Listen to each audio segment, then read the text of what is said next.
CR 002957W State versus Maniquita De Jesus Barrera. Could I have parties announced? Second Gallagher State.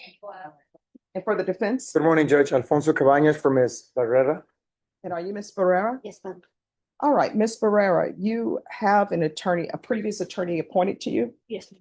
That attorney is in jury trial. Yes, And ma'am. he's been in jury trial and misdemeanor court for 3 days. He informed the court that if you wanted the new counsel assigned, he is fine with counsel being assigned. So do you have any objections to Mr. Cabanas being assigned as your new attorney? That's fine. All right, and Mr. Cabanas, you were assigned today. Do you request any time to prepare? No, Judge, we were 10 days to prepare. Thank you. All right, Ms. Barrera, did you review the motion to revoke community supervision with your attorney? Did you understand it? Yes, ma'am. Are you the same Maniquita Barrera who's placed on community supervision in 2025 CR 002957W for the offense of fraudulent use or possession of identifying information items under 5 on March 13, 2025 for a term of 2 years? Is that you? Ma'am. All right, state. Violation of solution number 8 on or about 28th day of July 2025, where County taxes the defendant Ida Barrera failed to report a change of address to supervision officer in violation of solution number 8. How do you plead to that? True or not true? True. Any objections? No objection, Your Honor. Did you understand by pleading true to violation of condition number 8, the court could find it true, grant the motion, and sentence you up to 2 years in the state jail facility? Yes. Knowing that, do you still wish to plead true to violation of condition number 8? Court will find violation of condition number 8 true. Is there a proposed agreement? No, Judge. It is requesting that you grant this motion and revoke the defendant's supervision. That's supposed to be based on things that are contained within course. All right. And defense, what are you requesting? Judge, we're asking that the court follow the recommendation by probation to send Ms. Barrera to felony drug court. All right. So probation, Yes, Judge. is that what probation is recommending? So the recommendation on the court summary is to amend for a TAP recommendation that she go to SATIF. She remains in Bear County until she gives birth, then participate in SATIF once she's medically cleared. I did look over previous information from the last MTR. This is her second MTR. She's been on probation not even a year, Judge. The last MTR, she was supposed to go to a NOS program. She wasn't accepted into NOS. She was supposed to have a felony drug court evaluation and then return back to court. That did not happen. She was not accepted into the NOS program because my notes indicate the NOS program didn't accept her insurance. Okay. So any objections to the court reviewing the court? This wasn't her first serious issue. It was her second major violation in under a year, and even her mother hadn't been in contact with her for months. So here's the thing. Do I think you would be a good candidate for probation? No. We've tried things. But am I willing? Maybe things will change. Maybe there can be some help for you. I know that from reading this, well, I don't know why the tears are here. Because I will tell you this, I appreciate the tears, right? But let me just tell you, just like the song says, tears do not make flowers grow. And the problem is you haven't been stepping up to the plate and doing what you're supposed to do. I'm reading the court summary, and you know what it says in here? Your parents have custody of your other children due to CPS issues. No, that's what that says here. That's what it says, but I have paper. I can get paperwork and proof from Attorney General that I have full right to custody of my kids. You should. And I'm the custodial parent of all 3. It's just I'm waiting on my housing. shouldn't. I've been bouncing from place to place, so that's why I didn't want to. Let me just tell you, you should not have custody of your children. And this is what I don't understand. And I want you to internalize what I'm saying. I'm not trying to be mean. But people are just going out here having children, have no means to financially support them. According to this, you have 3 other children.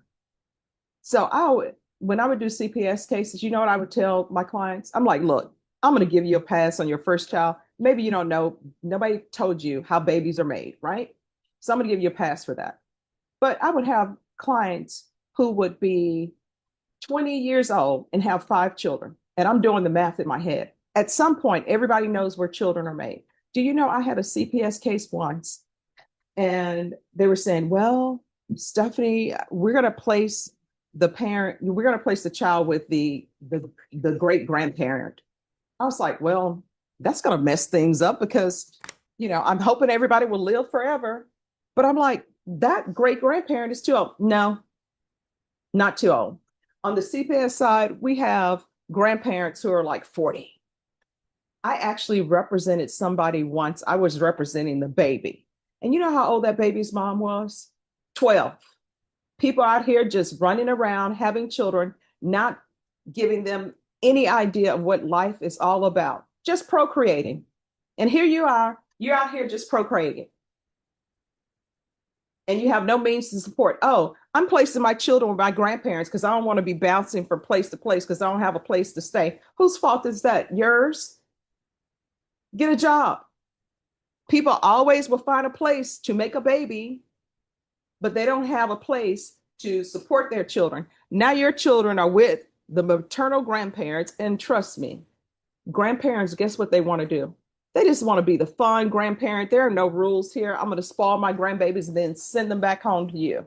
But they can't because you're not doing anything. I've actually been waiting on my housing. Now, here's the thing. You're waiting on housing. Guess what? You're not providing that housing. The government is providing housing, which means taxpayers are providing housing. And I got news for you. There's a government shutdown. And I don't know why you would choose to get pregnant because people know how babies are made when you don't have your life together. And you don't even have your 3 children with you. Now you're crying before me because you don't want to go to the state jail facility. And let me just tell you, I would send you for 2 years, right? And you know what would end up happening? You would be at the state jail facility.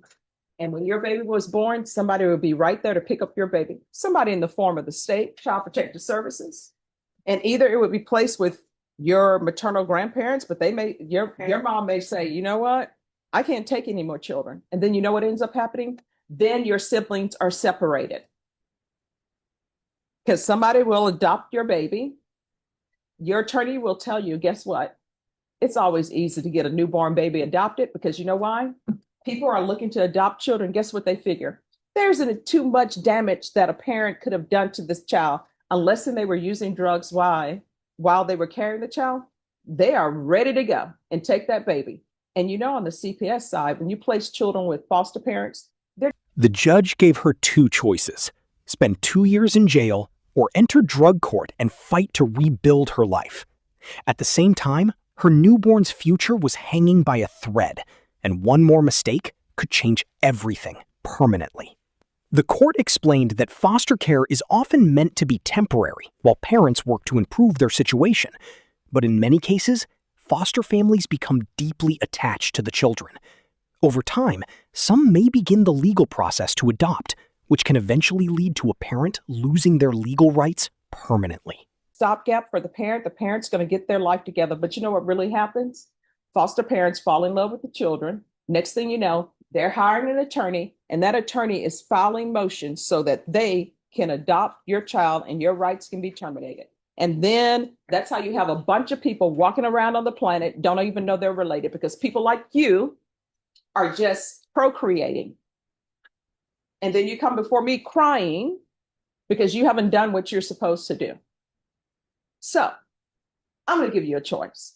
Do I think you will be successful in this probation? Absolutely not. But, I can be proved wrong. I don't have a crystal ball.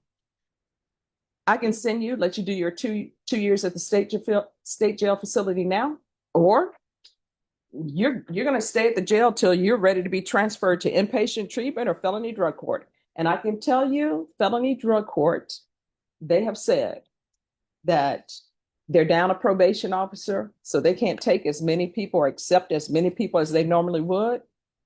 So that's where we are. But suffice it to say, you're not going to be with your child. So either you're not going to be with your child because you're going into the state jail facility for 2 years, or either you're not going to be with your child because you're going to be in inpatient treatment. And with your child, if your grandparents don't pick up your child from the prison of the Bexar County Jail, Child Protective Services, they're going to be called anyway. They're going to do an investigation to see if it's appropriate for your child to go with your maternal grandparents. And if they say no, then CPS will have custody of your child. And I see in here where your mother don't even know where you are. Spoke to mom who stated she hasn't seen her daughter, but I'll tell her to call probation if she finds her. So instead of you helping your mother with your children, you're just out here procreating. So which do you prefer? 2 years in the state jail facility, or either you're going to remain in the state jail facility, remain here at the Bexar County Jail till you're transferred to somebody's inpatient treatment or felony drug court. Which do you prefer? I would like to try to get rehab or drug court now. All right, the court is going to deny the motion, alternate amend conditions.